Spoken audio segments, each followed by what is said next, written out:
It is no surprise that the PTI-PMLQ government in Punjab is on a collision course with the Shehbaz Sharif administration in Islamabad.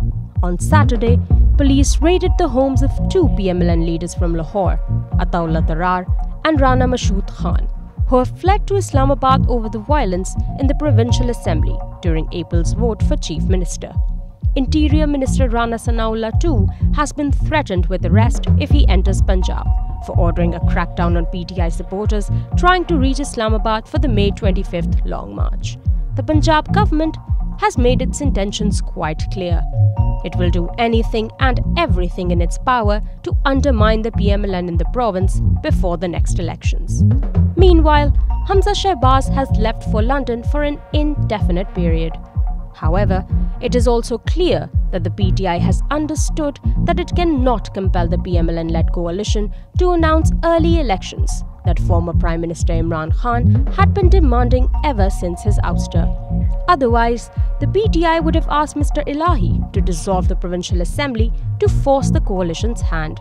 Hence, there was no mention of this demand in Mr. Khan's last public address in Lahore on the eve of Independence Day.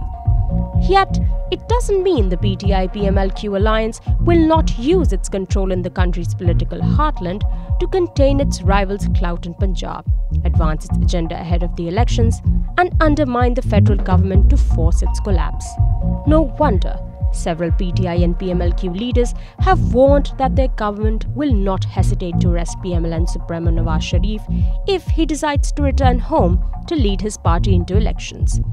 Sadly, what is happening today is not something new in Pakistan's turbulent political history. We have been here before.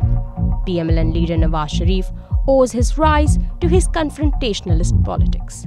He also had refused to accept the authority of then Prime Minister Benazir Bhutto in the late 1990s. The two situations are not identical though, even if the governments in Punjab and at the centre don't recognize each other as legitimate.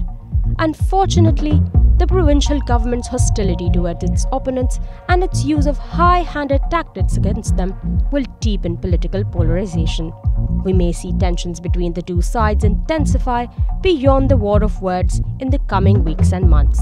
Rana Sanaullah has already warned of imposing governor's rule in Punjab in case he is stopped from entering the province.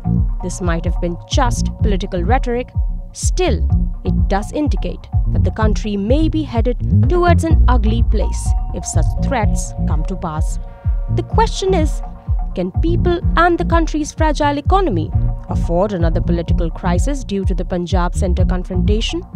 It is time for all parties to rise above such petty tactics and hostilities for political gains and pull the country back from the brink.